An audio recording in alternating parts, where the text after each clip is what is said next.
Hello' everyone, কি খবৰ আপোনালোকৰ? আশা কৰোঁ সকলো ভালেই আছে। আজি মই আপোনালোকৰ মাজলৈ এটা মাছৰ ৰেচিপি লৈ আহিছোঁ। আশা কৰোঁ আপোনালোকে ভিডিঅ'টো চাই ভাল পাব। তেনেহ'লে মই এই ৰেচিপিটো কেনেকৈ বনালোঁ চাই লওঁ আহক। ভিডিঅ'টো ভাল লাগিলে লাইক আৰু শ্বেয়াৰ কৰি দিব। আৰু যিসকলে মোৰ চেনেলটো আজি নতুনকৈ চাইছে তেওঁলোকে প্লিজ মোৰ চেনেলটো ছাবস্ক্ৰাইব কৰি দিব।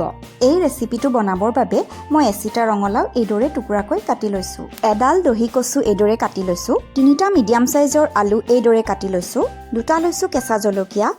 এটা মিডিয়াম চাইজৰ পিঁয়াজ এইদৰে সৰু সৰুকৈ কুটি লৈছোঁ। ডাঙৰ চামুচেৰে এচামুচ আদা নহৰু বটা লৈছোঁ। সৰু চামুচেৰে এচামুচ গোটা জিৰা আৰু এখিলা তেজপাত লৈছোঁ। আৰু লৈছোঁ কেইটামান ভাঙোন মাছ। মাছকেইটা বাছি ভালদৰে ধুই তাত নিমখ হালধি সানি লৈছোঁ। এতিয়া এখন কেৰাহীত মিঠাতেল গৰম কৰি তাত মাছকেইটা দি ভালদৰে ভাজি লৈছোঁ। আপোনালোকে ভাঙোন মাছৰ সলনি বেলেগ মাছো ল'ব পাৰে।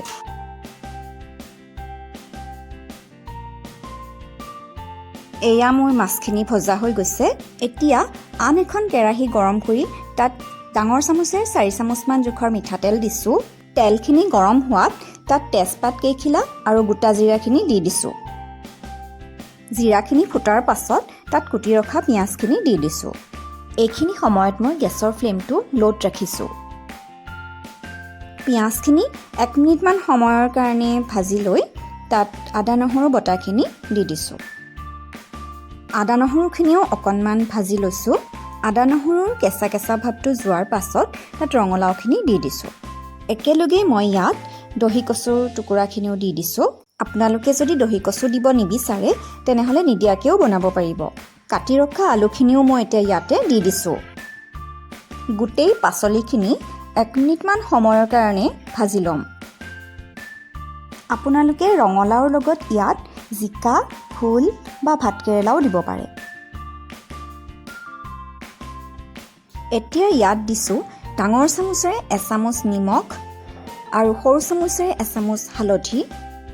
লগতে সৰু চামুচেৰে এচামুচ জিৰা গুড়ি দিছোঁ। গোটেইখিনি ভালদৰে মিলাই লৈ 1 মিনিটমান সময় ভাজি লৈছোঁ।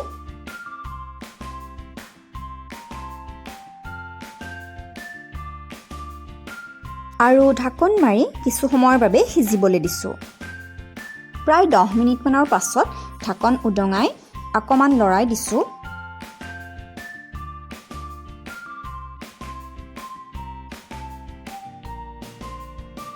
এতিয়া ইয়াত সৰু চামুচেৰে এচামুচ মিট মছলাৰ গুড়ি আৰু এচামুচ কাশ্মীৰ জলকীয়াৰ গুড়ি দিছোঁ। গোটেইখিনি ভালদৰে আকৌ মিলাই দিছোঁ।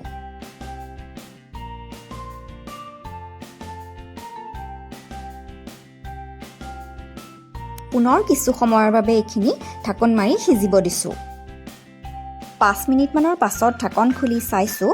পাচলিখিনি অলপ অলপ সিজি আহিছে, কিন্তু সম্পূৰ্ণ সিজি অহা নাই। এতিয়া ইয়াত 1 কাপ পানী দিছোঁ আৰু কিছু সময়ৰ বাবে ঢাকন মাৰি সিজিবলৈ দিছোঁ। 5 মিনিটমানৰ পাছত ঢাকন খুলি চাইছোঁ। পাচলিখিনি সম্পূৰ্ণকৈ সিজি আহিছে। এতিয়া ইয়াত ডাঙৰ কাপেৰে আৰু 2 কাপ পানী দিছোঁ। পানীৰ পৰিমাণটো আপোনালোকে নিজৰ মতে ল'ব। এতিয়া ইয়াত কেঁচা জলকীয়া কেইটা দি দিছোঁ। আৰু দিছোঁ সৰু চামুচেৰে এচামুচ জালুকৰ গুড়ি আৰু এচামুচ গৰম মছলাৰ গুড়ি। গোটেইখিনি ভালদৰে মিলাই দিছোঁ আৰু গেছৰ ফ্লেমটো বঢ়াই দি তৰকাৰীখন ভালদৰে উতলিবলৈ দিছোঁ।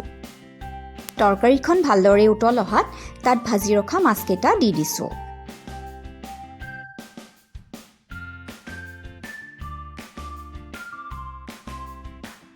তৰকাৰীখন আৰু 10 মিনিটমান উতলিবলৈ দিছোঁ আৰু তাৰ পাছত গেছৰ ফ্লেমটো অফ কৰি দিছোঁ। এনেদৰে বনোৱা মাছৰ তৰকাৰী খাবলৈ খুব ভাল লাগে। এয়া আমাৰ ৰঙালাওৰ সৈতে ৰন্ধা মাছৰ তৰকাৰী খাবৰ বাবে ৰেডি হৈ গৈছে। এতিয়া গৰমে গৰমে ভাতৰ সৈতে এই তৰকাৰী পৰিৱেশন কৰিব পাৰে।